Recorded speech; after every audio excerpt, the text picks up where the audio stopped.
Good morning, students. How are you all? I hope you all are fine, well, good, and healthy.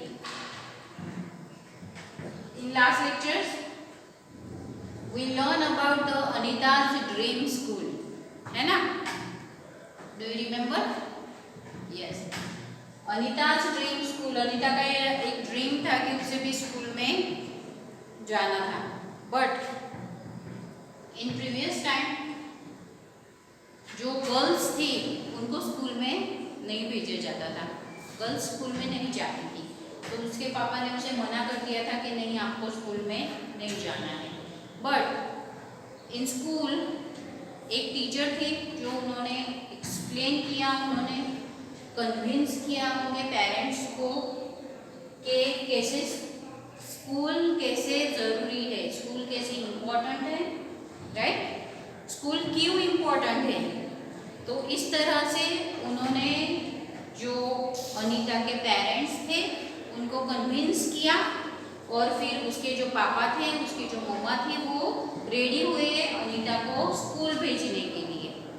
Anita school जाने लगी. अनीता को बहुत अच्छा लगता था. अनीता अच्छे मार्क्स तो नहीं लाती थी, लेकिन उसे बहुत सारी क्वेरीज हुआ करती थी. वो ऑलवेज टीचर्स को क्वेश्चनिंग करती थी वो, राइट. बिकॉज वो डायरेक्ट स्कूल में गई थी, है ना. वो तो कुछ पढ़ी ही नहीं थी, तो भी वो स्कूल में, तो भी उसे स्कूल में बहुत अच्छा लगता था.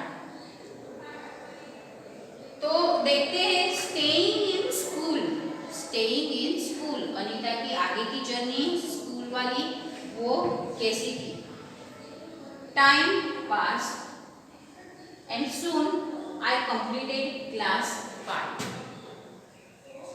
टाइम जो था वो पास हो गया था, and soon I completed class 5. बहुत जो टाइम था वो बीत चुका था. अभी वो क्लास 5 कंप्लीट कर चुकी थी. Okay, so I knew that we would need to spend more in class 6. Okay, वो क्लास 5 कंप्लीट कर चुकी थी. अभी वो क्लास 6 में जाने वाली थी. लेकिन my parents said that it was time for me to leave school. फिर से अनीता की लाइफ में टर्निंग पॉइंट आ गया. उसके पापा ने, उसकी फैमिली ने बोला कि अभी आपको स्कूल लीव कर देनी चाहिए. But I wanted to study more. लेकिन वो एज इट इज वो पढ़ना ही चाहती थी. I found a way to do this. Because class 5 तक उसका जो एजुकेशन था वो फ्री था. फिर क्लास 6 से उसे फिर से क्या करना पड़ रहा था, तो उसकी फीस पे करनी पड़ रही थी. इसीलिए उसके जो पापा थे उन्होंने बोला कि अभी आपको स्कूल में नहीं जाना है. But she wanted to go to school. वो स्कूल में जाना चाहती थी. Okay, then she found a way to do this. उसे एक आइडिया आया. उसने एक तरकीब निकाली कि स्कूल में मुझे कैसे जाना है, मेरी फीस मुझे कैसे पे करनी है. So I started to teach younger children. उसने क्या स्टार्ट किया, तो उसने छोटे छोटे बच्चों को पढ़ाना शुरू किया. 1 to 5 तो वो पढ़ी थी, राइट. तो फिर उसने क्या शुरू किया, तो उसने शुरू किया जो केजी के बच्चे होते हैं, छोटे छोटे जो बच्चे होते हैं, उनको पढ़ाना उसने शुरू किया. From the money that I got, I was able to continue my own studies. जो छोटे छोटे बच्चों को पढ़ाने से उसको जो भी फीस आती थी, ट्यूशन क्लासेस, उसको जो भी फीस आती थी, उस फीस से, उस पैसों से वो अपनी जो स्टडी थी वो कंटिन्यू कर रही थी. Slowly I started talking to other parents in the village about sending their daughters to school, right. जैसे मैंने बताया, जैसे हमने पढ़ा कि पहले के ज़माने में जो लड़कियां थी वो स्कूल में नहीं जाती थी, तो वो जाने लगी थी. वो बहुत खुश थी. उसकी स्टडी रुक गई थी बीच में, फिर से उसने अपनी स्टडी चालू की थी यंगर बच्चों को, छोटे बच्चों को पढ़ा के जो भी मनी आते थे उससे वो अपनी फीस पे कर रही थी।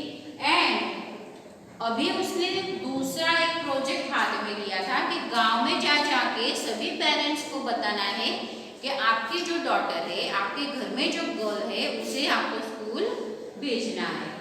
सभी पेरेंट्स को वो ऐसा बताना चाहती थी और सभी जो गर्ल्स थी और सभी लोगों की जो डॉटर्स थी उनको भी वो स्कूल भेजना चाहती थी। So my parents also started helping me in my work. देखो कितना डिफरेंस हो चुका था उसके पेरेंट्स के नेचर में।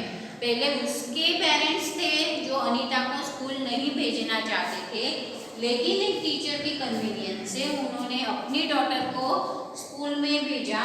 फिर वो डॉटर जो अनीता है वो उसने ये प्रोजेक्ट हाथ में लिया कि मैं सभी गांव की लड़कियां जो गर्ल्स हैं उनको मैं स्कूल में भेजना चाहती हूँ।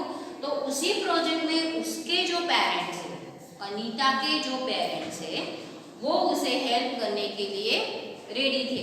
तो my mother used to do all the house work so that I could get more time to study. उसकी जो मम्मा थी वो घर का पूरा काम कर लेती थी। सो अनीता को बहुत सारा टाइम मिलता था स्टडी के लिए, राइट। इस तरह से उसके पेरेंट्स जो थे वो भी उसे उसके प्रोजेक्ट में हेल्प कर रहे थे। जैसे कि अनीता अकेली नहीं थी, अनीता पढ़ भी रही थी, खुद भी स्कूल जा रही थी। दूसरी गर्ल्स, दूसरे पेरेंट्स को भी वो कन्विंस कर रही थी कि उनकी जो डॉटर्स है, उनकी जो लड़कियां हैं, उन्हें भी आप स्कूल में भेजो।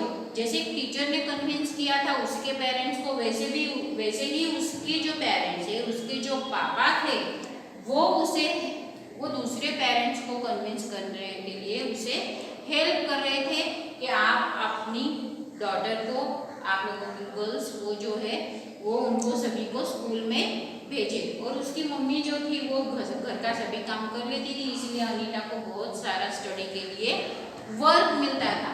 तो ये अनीता की स्टडी लाइफ थी, राइट। तो अनीता ने बहुत सारा स्ट्रगल किया है पढ़ने के लिए।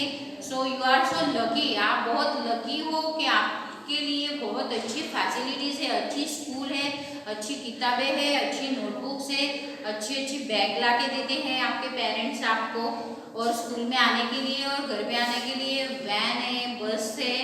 तो आपको सिर्फ क्या करना है, आपको पढ़ना ही है ना सिर्फ। देखो बच्चों को कुछ भी नहीं मिल रहा था तो भी बच्चे पढ़ने के लिए बहुत एक्साइट थे। तो आप लोगों को इतनी सारी फैसिलिटीज होने के बाद आपको कितना अच्छा पढ़ना चाहिए। Okay, so keep it up. Thank you.